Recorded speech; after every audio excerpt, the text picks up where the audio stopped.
bago yung game na to, 29 win streak na tayo. Kaya panoodin nyo hanggang dulo kung magte-30 ba o mapuputol na. Teka, baka kilala mo lang ako at lagi kang nanonood pero hindi ka pala nakapollow sa page. I-follow mo na yan. Isa lang. Ayaw pa. So ayon, nandito na tayo sa pang 753 araw ng isang game kada araw. Digmaan na!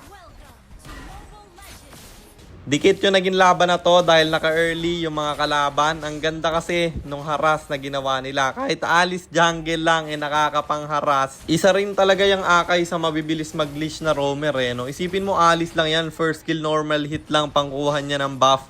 Pero naunahan pa ako mag-blue. Agad naman kaming bumawi kasi naunahan namin pumuesto. Kasama ko yung Kadita. Yan yung kagandahan pag may Kadita kang kasama. Kasi easy huli yung retry holder nila. Kaya naman yung turtle, libre kung makukuha. Muntik pa nga ako nabigyan dito. Buti hindi level 4 yung Argus nila. Kasi kung level 4 yan, susub-sub yan. Sabay diretso ako dito sa gitna.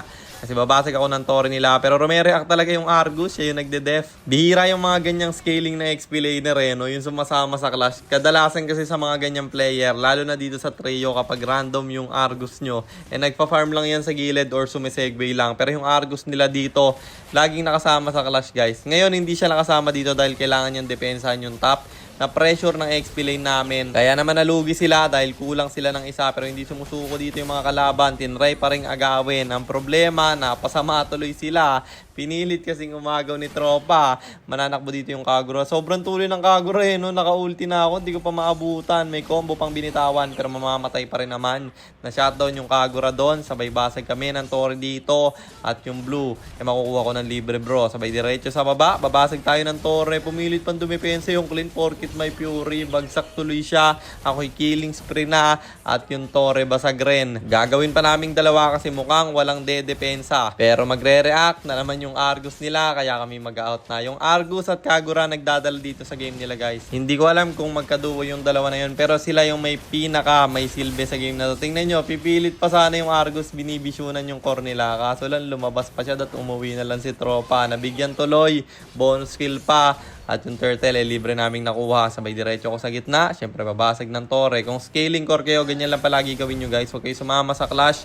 Nagpataba lang kayo magpataba at bumasag kayo ng Torre. At dito sa gitna, may clash na naman na naganap. Pagsak yung dalawa kong kasama pero hahabulin namin yung dalawang natira. Low yung Clint, mamamatay sa kamay ng Pakito. At yung Alice dito, gusto pa sanang tumakas. Ultimate kanyang bibitawan pero yung Kadita may ulti rin kaya babagsak yung retry holder nila men. Gustong bumasag dito ng Argus pati na ng Kagura pero kilala nyo naman ako, di ko matalian niyang ibibigay. Kaso lang pumasok na yung Argus kaya nag-out na lang ako. Nakipagsabayan pa nga, tumuntik pa ako dun guys no. May tira talaga yung Kagura nila no. Naabangan pa ako, alam niyang dun ako pupunta. Kaso lang ang baba ng level niya, sobrang taba ko na yan, tipi ka sa mukha. Sabi diretso dito sa Lord, malayo yung Argus pati Kagura, ayun lang yung may silbi sa kanila. Lord libre naming makukuha. Sabay diretso sa gitna at balak na naming tapusin to. Nahuli yung Alice at may ulting bibitawan kaya ako'y nag-out na lang muna. Makaka-preheat kasi yung Clean. Kaya hindi ako masyadong lumalalim. At sa top ako'y babasag pero depensa na naman yung Kagura. Ang problema may ultimate ako dito kaya pwede ko siyang takutin at binasag ko lang yung Torre men, hindi ako aasim. Kasi alam kong marunong yan, kahit mababa pa yung level, kaya kong one-shotin yan. Pero patay siya sa kamay ng Kagura. Problema ako'y lumalim. Argus yung nakapatay sa akin. At yung kampi ko'y lalaban pa, kahit ako'y wala na. Yan tuloy, sila'y mapapasama. Dumating kasi yung Kagura, na alam naman nating marunong. Bagsak yung Iritel, lalaban pa yung Kadita. Ang problema, dalawa sila, kaya magbibigyan rin siya. Pagkabuhay ko dito ay inabutan ko naman yung Akay na masyadong malalim. Tinipid niya yung ulti niya. Huli na nung pinakawalan. Mamamatay na tsaka nag-ulti no? At eto yung maling ginawa ng core nila kasi retry holder siya tapos lumalim sa baba. Sobrang dali niyang bigyan kasi wala siyang flicker para panakas. Pero hindi basta-basta susuko yung Kagura nila. Talagang aagaw pa. Ang problema, naging bonus kill tuloy siya. Inabutan pa pati yung Clint. Akay mag-isang papasok. ultimate kanyang bibitawan pero wala ring magagawa yan. Bagsak na naman sa Kadita. Kahit yung Vengeance binitawan niya pa at yung Argus papasok na ultimate, agad niyang pinakawalan. Sana yung Argus guys, nag-ulti na lang pag e-end na namin eh. Masyado siyang lumalim, nadamay pa yung Alice, mabubuhay yung Kagura. Pero imbis na i-maniac, kinlir ko na lang yung gitna kasi wala naman akong pake sa maniac or savage na yan. Ang gusto ko manalo sa laban. Kaya sa mga nagsasabing pabuhat lang ako, wala kasi akong pake sa kills bro. Kaya pangit yung score ko sa karamihan ng laban na nakikita nyo kasi mas pipiliin kong manalo kaysa magpadami ng kills bro.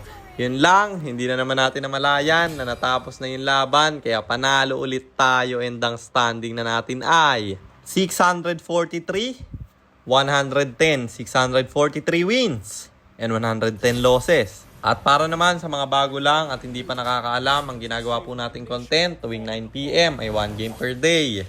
Trio rank game at ang goal natin sa content natin na to ay mag 100 win streak bro. Yun lang, sana meron kayo natutunan. Kung meron man, pakishare lang. Then after nyo i-share, mag-comment rin kayo ng pa-shoutout para ma-shoutout po kayo sa mga next nating content. At i-comment nyo na rin ang inyong mga katanungan kasi baka malay mo sa next nating content, comment mo naman ang mapili ko. At para naman sa mga gustong magpapilot ng ML account, mag-PM lang kayo, nagre-reply ako. At syempre, may bayad yon kahit hanggang anong rank. Pwede nyo ipapilot kahit anong hero.